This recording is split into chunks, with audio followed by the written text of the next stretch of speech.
Welcome everyone and welcome to the ILAM Research Webinar Series 2020. Thank you for joining us today. And the session today is part of ILAM's webinar series that we started this year as part of the continuous professional development programs. I'm Associate Professor LAR Dr. Khalila Zakaria, and today we'll be sharing some of the findings from the ILAM research grant projects. So as we know, last year, ILAM kicked off the research grant projects with 3 areas of studies. The first one is on the green certification criteria, and we had another study on the feasibility of establishing standard specification for softscape, and then another one on feasibility study on the establishment of ILAM standard form of contract. So as part of advancing our landscape architecture industry and our profession as landscape architects, these studies are expected to provide directions on the next steps that ILAM could take.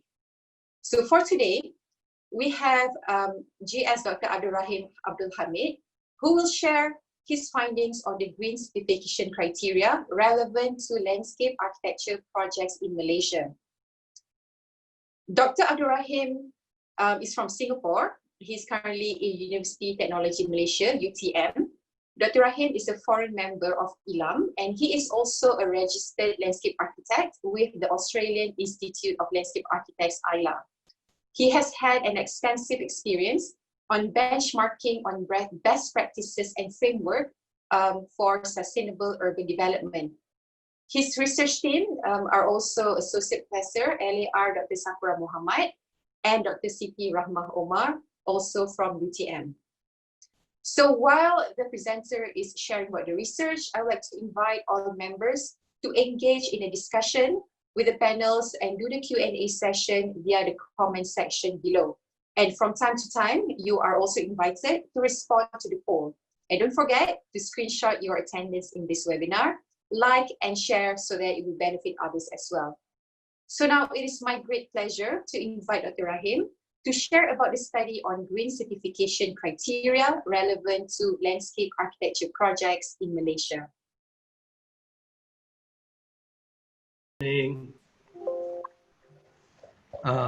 Yes, when I was approached by my director, Professor Madya Dr. Sapura, regarding a project which is proposed by ILAM about green certification, I was excited because of my previous experience with the Center for Sustainable Asian Cities at the National University of Singapore, where I also was involved in a study about benchmarking best practices and sustainability indicators in cities around the world. And I was also interested in how we as landscape architects could benefit from such green certification. These are my team members. I'm the principal investigator, and my fellow researchers are my director, Professor Madya LAR Dr. Sapura binti Muhammad and Dr. Siti Rahmah Omar, both from UTM, and I had a research assistant, Ms. Camelia Noor. The aim of this research is to distill the existing green certification criteria to those that are relevant to landscape architecture projects.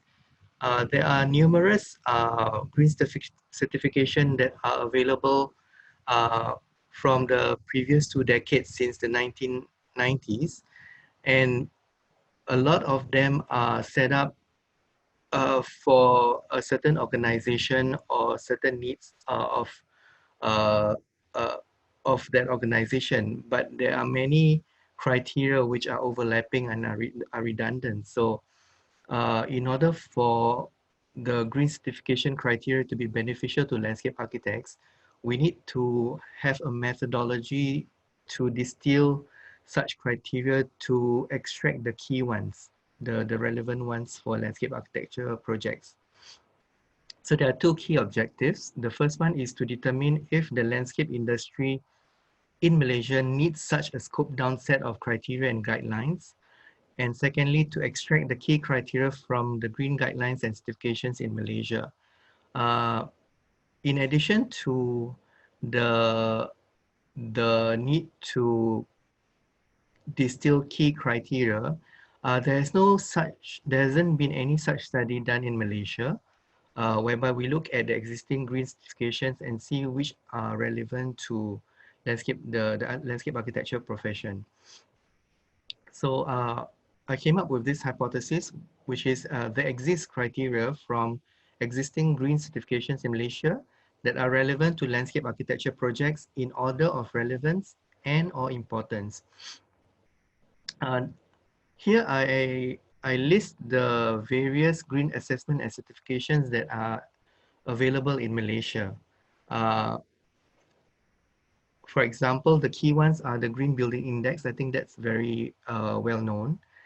There's also the Green Real Estate, Scheme Penilaian Penarafan Hijau JKR, Green Performance Assessment System or Green Pass, Sustainability Index or SASDEX, and another 5 more, Low Carbon Cities Framework, My Green Highway Index, Malacca Green Seal, Kasbi Iskandar, and Malaysian Carbon Reduction and Environmental Sustainability Tools or MyCRES. They are set up or formulated by various organizations, including government agencies, the private sector, as well as institutions like UTM. So I will now just explore one of them to give you an idea of what this kind of green assessment and certifications are about.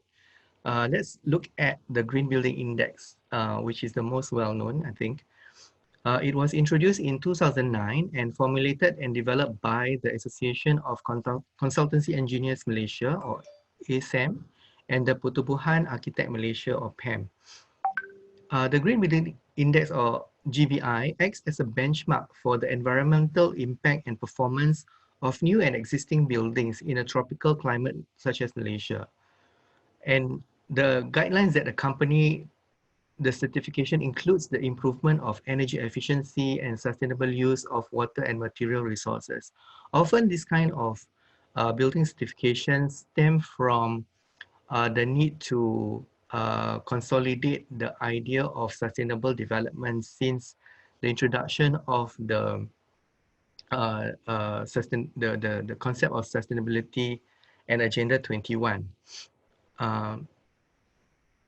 How can we include the need to save water and energy efficiency into our built environment? The first objective of the Green Building Index is to raise awareness of environmental issues such as innovative solutions for saving energy and water in buildings, enhance public transport connectivity and indoor environments which promote health and well-being.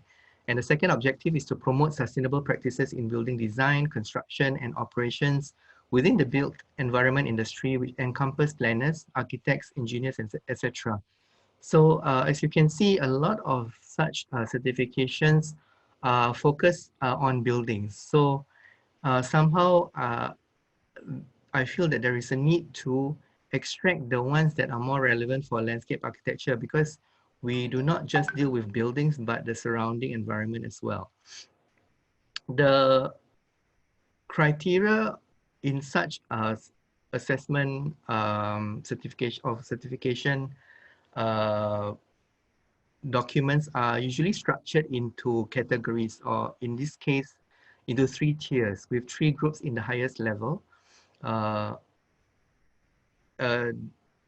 The assessors include GBI Accreditation Panel, or GBIAP, GBI certifiers, and GBI facilitators. So after a company or an organization propose to apply for this Green Building Index, these 3 groups of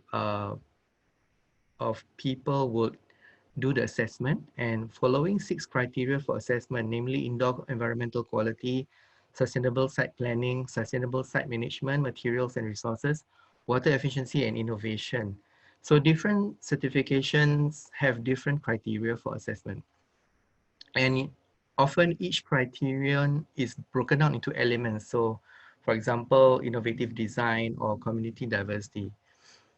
For the Green Building Index, the classification categories include the following. For example, non-residential new construction or township. So the applicant needs to decide which of these categories are relevant for their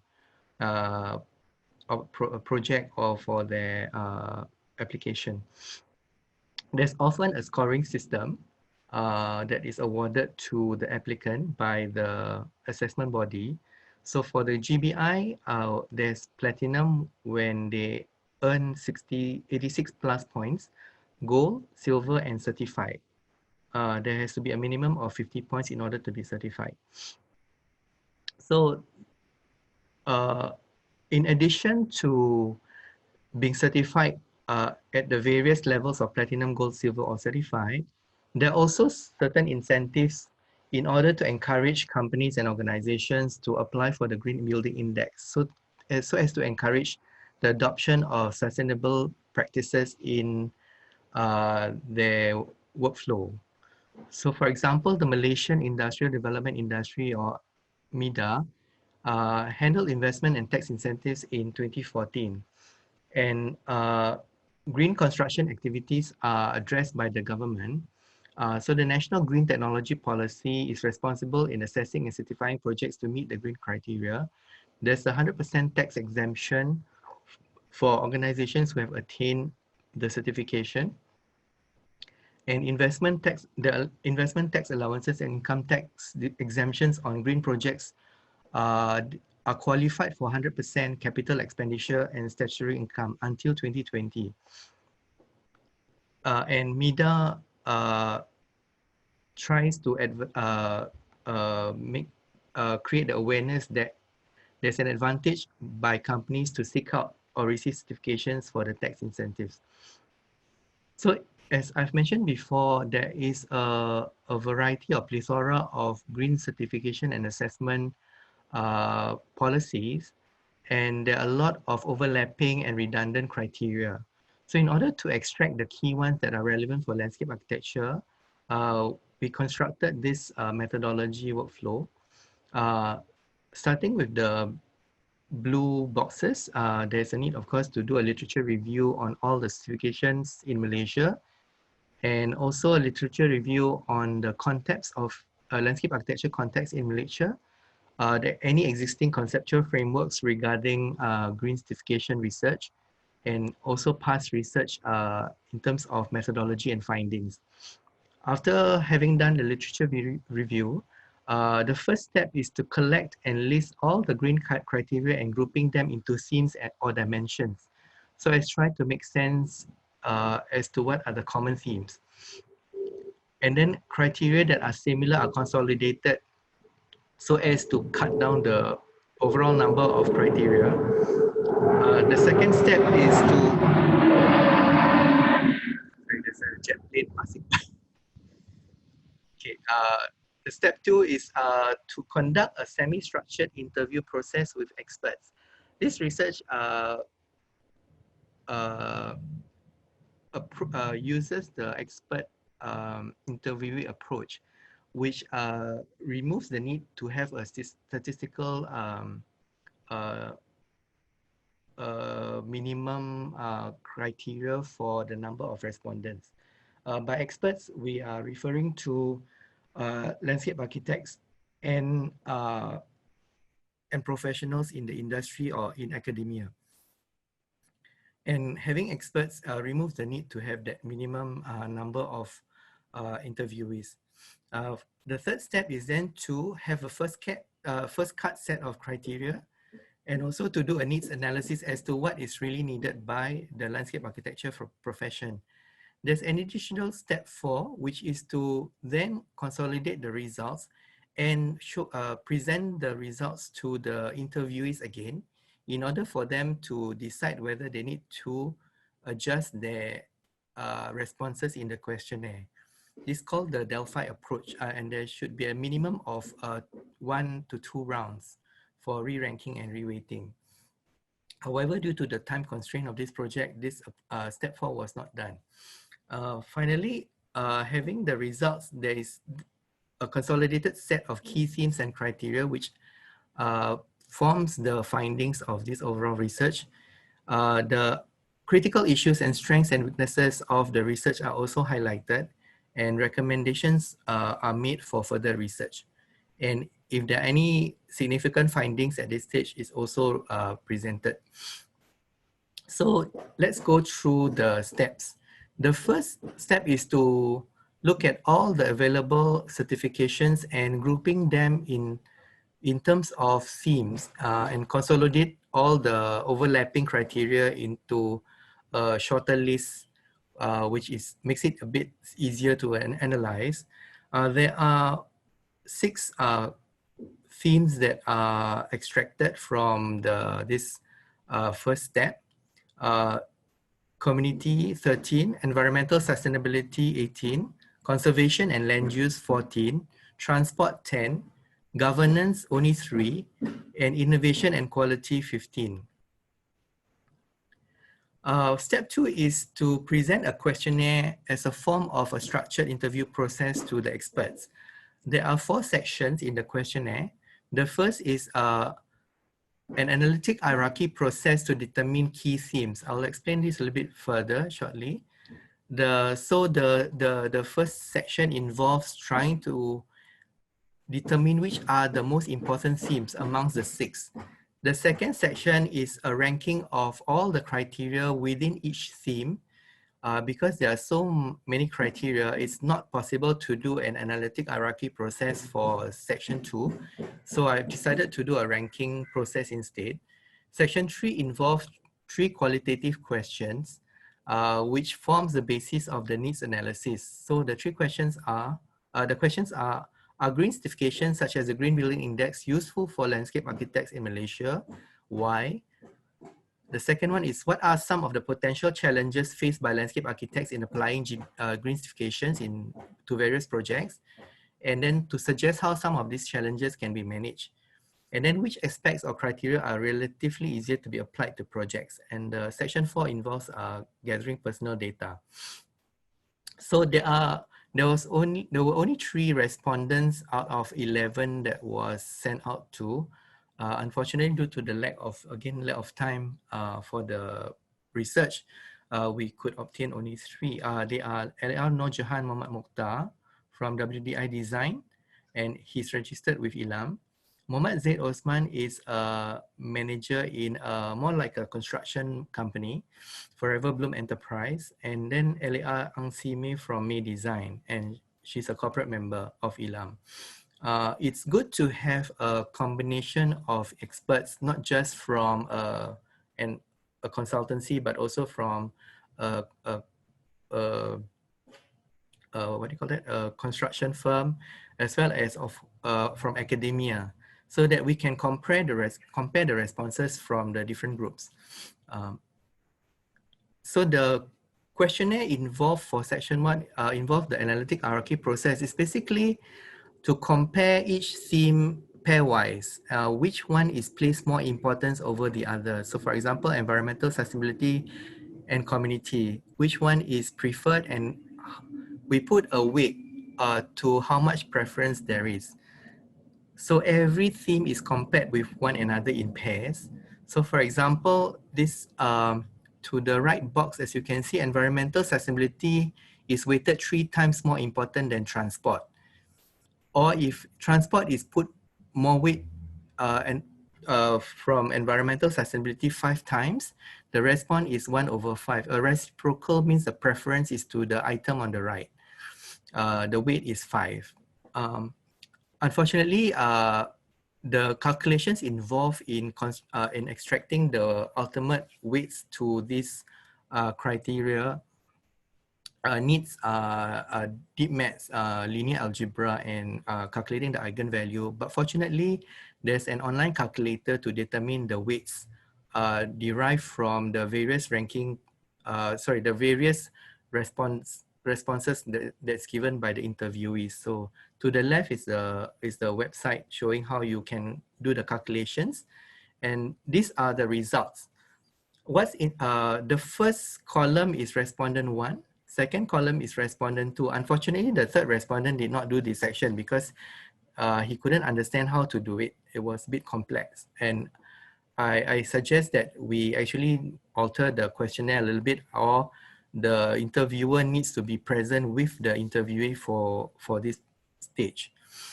What's interesting is that between the two respondents, both have equal ranking in terms of what is the most important. So they both place conservation and land use as number 1.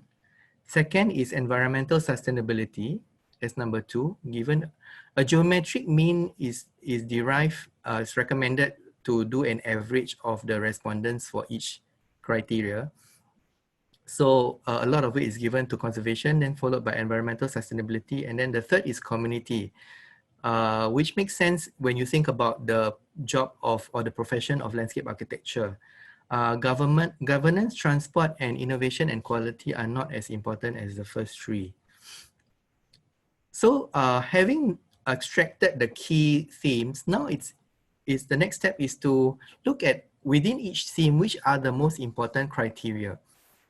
So the respondents are required to rank all the different criteria from 1, 2, 3, and so on, as to from the most to the least useful criteria. For example, in environmental sustainability, one of the criteria is to reduce waste pollution and material waste from construction activities. So this one has more variation to the response. And I've now extracted the key ones for each criteria. So listing from the most relevant to the least relevant. So for conservation and land use, biodiversity action plan is the most urgent or important as seen by the 3 respondents. Ecological assessments is the next one, and then followed by site management plan for maintenance. Then for environmental sustainability, the most important is to mitigate urban heat island effect by providing recreational green space, and mitigate urban heat island effect by specifying that at least 50% open space should be vegetation, and so on. So each theme would have the key criteria which are most relevant for landscape architecture. So for community, it's site close to basic amenities. For innovation and quality, innovation in vertical greenery systems. For governance, there's only one criteria, so there's no ranking. And then transport, the most important is accessibility for people. There are also, I've also highlighted results which are criteria that are used by landscape architects but not key. So it's interesting to understand why they use this, but they do not think that is as important.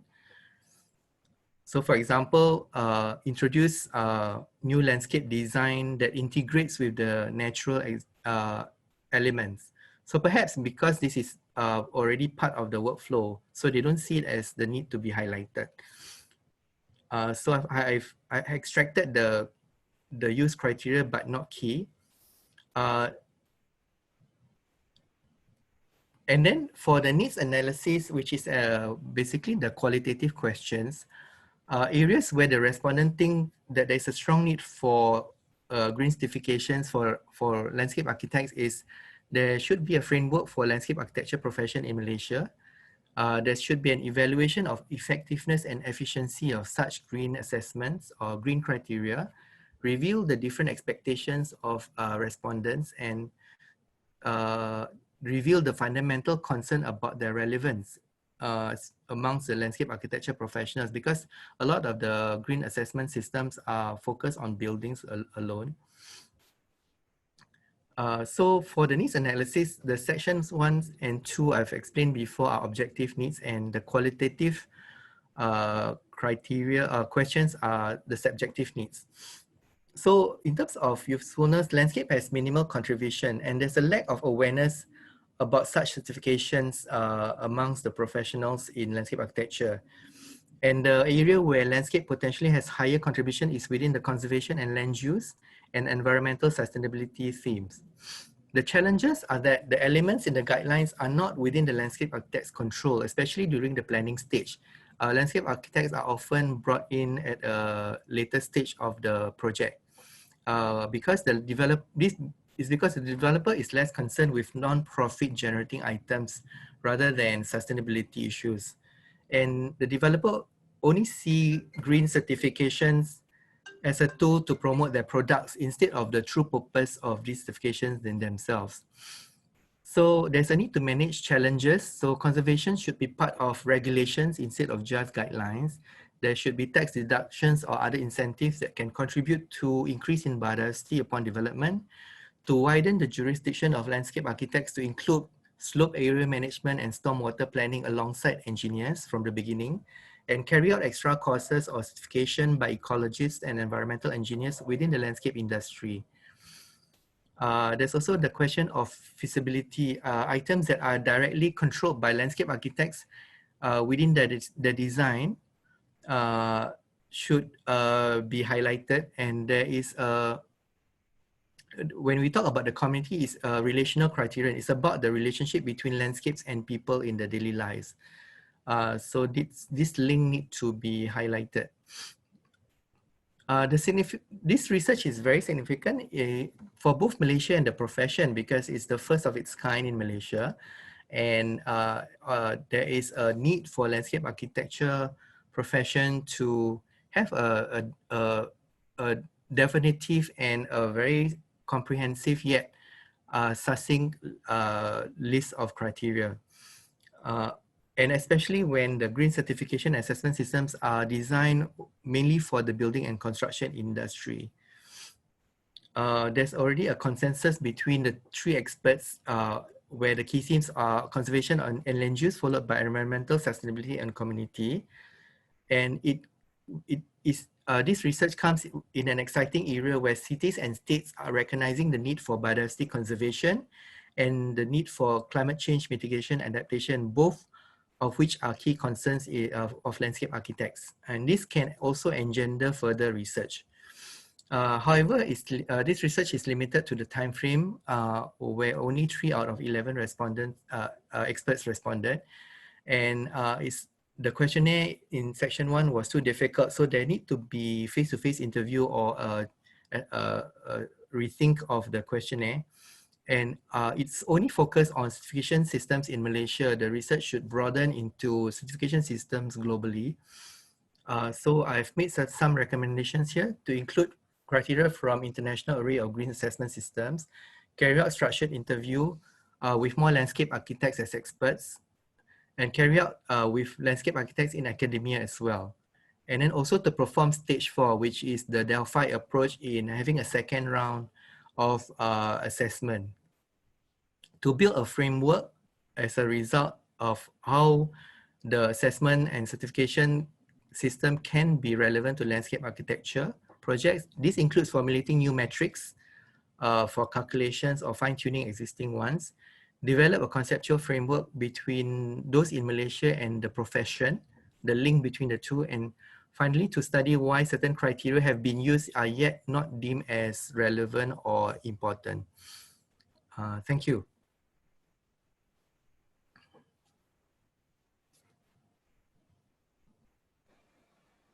Okay, thank you very much, Dr. Rahim. So I invite members, if you have any questions, you can address them to Dr. Rahim and the researchers via the comments section. So from the findings that have been shared by Dr. Rahim and his team's research on green certification, we can see that in all green certifications, there are actually sections applicable to landscape architecture. This is definitely something that we need to continue to take part to ensure that our landscape architecture works are done sustainably and at the same time contribute to the sustainability of the project. So based on the presentation, we can see that the bulk of the study was actually first on reviewing all existing green certification in Malaysia and extracting those criteria relevant to our own scope of work as landscape architects. We acknowledge that not all projects may apply for these certifications, but it's very high time that we need to know what are the areas in which we can contribute. So again, if you have any questions, feel free to post them in the comment section. And we also welcome your suggestions. And if you're interested to share about your experience in doing projects with green certification, please do not hesitate to contact Dr. Rahim or any of the ILAM Council members. So we have reached the end of our first ILAM webinar research series. So from the findings, we will take necessary steps of action towards further developing the needs of our professions and professional members. We will also be publishing an executive summary of the research findings and to post it in our ILAM website. So don't forget to like, comment, and share this ILAM webinar, and also the ILAM FB page, and also subscribe to our YouTube channel. And after the session, you may also reach ILAM via email, or if you like to share your suggestions, you may also approach any of the council members. So until the next ILAM research webinar series, keep advocating landscape architecture. Assalamualaikum and have a good day.